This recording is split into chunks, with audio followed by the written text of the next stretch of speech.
Olá, pessoal! Boa noite, tudo bem? Então, vou fazer esse videozinho para a gente encerrar, então, esse texto, A Multideterminação do Humano, uma visão em psicologia, né? Então, em linhas gerais, vamos encerrar esse texto falando sobre o homem, a origem do homem, por que ele se comporta da maneira como ele se comporta, como ele aprende.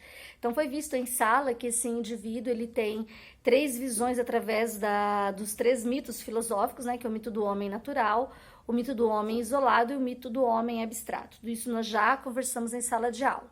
Nós também conversamos em sala de aula que o homem é um indivíduo, né, um ser sócio-histórico, porque ele pertence a uma sociedade e dentro dessa sociedade ele tem a sua história, né? E essa história, ela tem uma dependência, uma relação com os nossos genes, né, que nós recebemos dos nossos ancestrais, com a história, a pré-história que nós temos, né? Nós somos um ser, então, biológico, ou seja, um ser que possui suas características de ordem biológica, genéticas, vinda dos nossos pais, dos nossos ancestrais.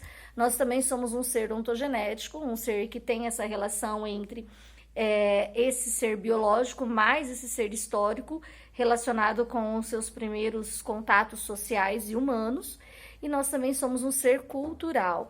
É este ser cultural que traz para nós, que informa, na realidade, a palavra correta é o ser cultural que nos informa, é essa cultura, a sociedade que nos informa padrões de relacionamento, de conduta e posicionamento social.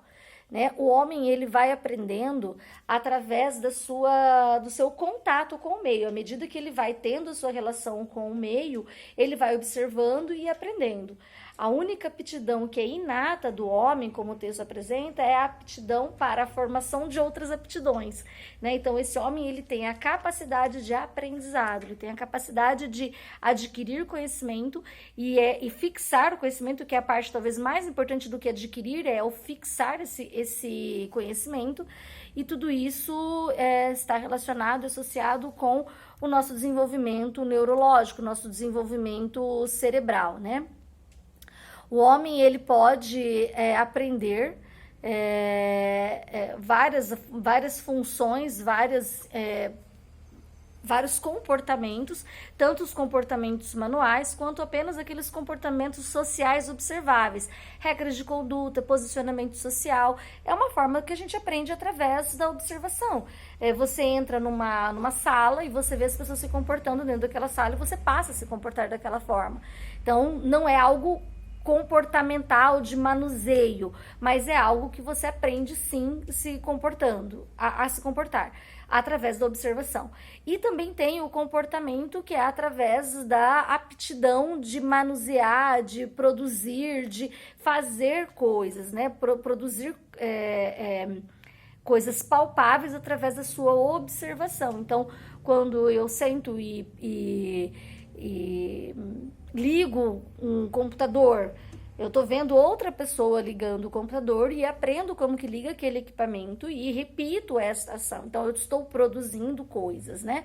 Então, quando o homem, ele teve a capacidade de produzir instrumentos, e esses instrumentos puderam trazer benefícios para eles puderam utilizar esses instrumentos, ensinar outros a usar esses instrumentos, isso mostra qual é a diferença entre nós humanos e os demais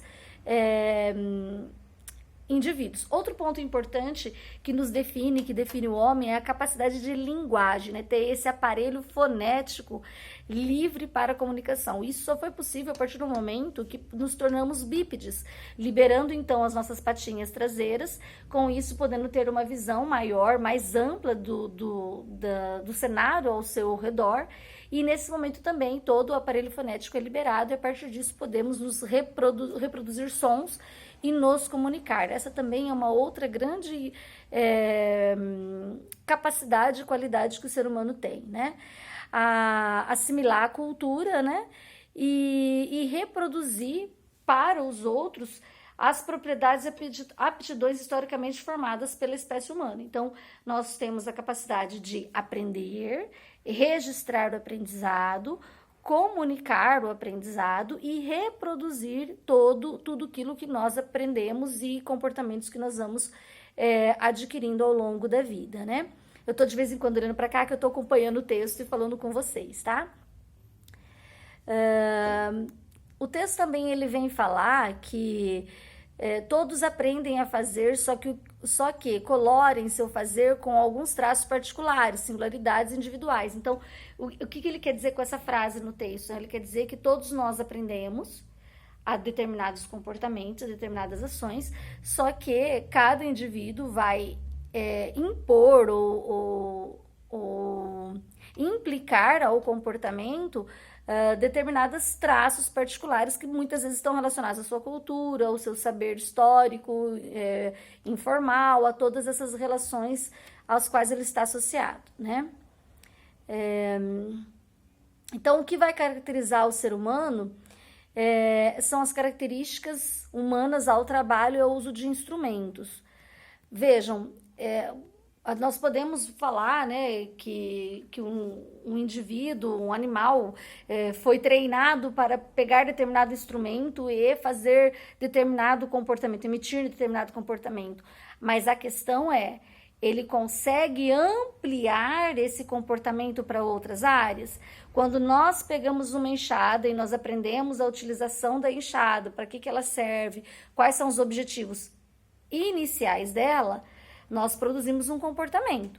Só que quando eu não tenho uma pá, ou eu não tenho outro instrumento que possa ser utilizado com o seu objetivo, mas eu tenho uma enxada, e eu sei que a enxada também pode ser utilizada para aquilo, isso mostra a nossa diferença, a nossa habilidade, nos difere dos outros animais. Um animal treinado para utilizar uma enxada para um determinado objetivo, ele só vai conseguir utilizar aquele instrumento para aquele objetivo ao qual ele foi treinado, né? Então, o que nós podemos colocar como um grande ponto de diferença entre os demais seres é a capacidade de consciência e de transformar um determinado comportamento em uma gama maior de novos outros comportamentos. A linguagem é um elemento concreto que permite ao homem ter consciência das coisas, né? Através da linguagem que nós conseguimos, então, nos comunicar e informar ao outro, ensinar ao outro inclusive, a linguagem serve para a nossa proteção, para a nossa sobrevivência e aptidão para a sobrevivência. Que mais nós podemos falar, então, sobre esse texto, né? Como que o homem compreende o mundo ao seu redor, né? Todos nós já observamos o comportamento de uma pequena aranha numa teia, né? A teia é tecida para garantir a sua alimentação e quando um desavisado inseto bate nessa teia, fica preso a ela. Lembra daquele exemplo que eu dei para vocês da aranha na teia? Eu falei isso em sala de aula, né? Um exercício que foi feito, né? Que a gente parar para pensar, né? Uma aranha, ela forma a sua teia e ela vai se alimentar quando essa teia se movimenta, porque ali algum inseto ou alguma presa está disponível a ela. Ela vai lá e solta a sua teia em cima daquele ponto de vibração. Então, ela está treinada para agir desta forma. Então, se a gente for lá e chacoalhar sem colocar nada ali, a aranha ela vai até lá, ela vai jogar a teia dela em cima daquele local que está vibrando, mesmo que não tenha nada, achando que ali tem algum tipo de alimento. Isso é o que nos diferencia, né? Os nossos comportamentos, eles são intencionais. Né, os nossos comportamentos, eles têm um objetivo de acontecer. Então, nossos comportamentos são conscientes. E é isso que vai, então, nos separar dos demais animais, né? Então, o homem, ele possui propriedades que o tornam o homem de um modo particular e que fazem com que esse animal se torne um humano. E o que faz tudo isso são os suportes biológicos específicos, né? Quais são os nossos suportes biológicos específicos? O trabalho, os instrumentos, a linguagem, as relações sociais e a subjetividade, que nós já havíamos conversado sobre isso. Então, nós podemos entender que o homem é um ser multideterminado, é um ser que ele consegue, através de uma única forma de interação social ou de se associar a um novo comportamento, ele consegue, a partir deste comportamento, gerar, produzir ou replicar muitos outros comportamentos. Então, esse é o homem, esse é o indivíduo que nós estamos estudando, que é o nosso objeto de conhecimento, tentar entender um pouquinho sobre esse homem. Assim, nós encerramos, então, esse capítulo. E vou deixar para vocês, então, na plataforma uma questão, chama fórum, é uma questão para vocês responderem essa questão. Eu acredito que essa questão, com essa restante dessa videoaula e com a nossa última aula, seja possível de responder. Eu quero com as palavras de vocês, não é cola e copia do texto. Fiquem à vontade para responderem ali. Vocês vão ter 3 dias para responder essa questão. Na terça que vem, então, eu vou postar a nossa formativa para vocês fazerem de modo individual, obviamente, e a formativa vocês terão um prazo de 6 dias para devolução, tá? A formativa, em especial, ela poderá ser enviada por e-mail à formativa. Agora, esses questionários que eu estou enviando, esses fóruns que eu estou enviando, que servem para garantir a presença de vocês nas atividades, na chamada, elas têm que ser pela essa ferramenta. Pessoal, essa é uma situação atípica que nós estamos enfrentando, que nós estamos vivendo.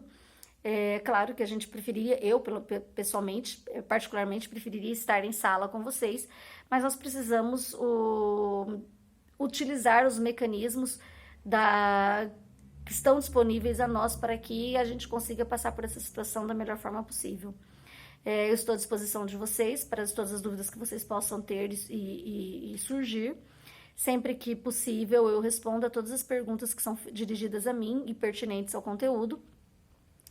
E às vezes eu demoro um pouquinho, porque tem muitas informações chegando pra gente aí nesse momento. Mas enfim, estou à disposição de todos vocês. Uma boa noite para vocês, boa atividade. Nos vemos então a semana que vem. Um grande abraço a todos e até mais.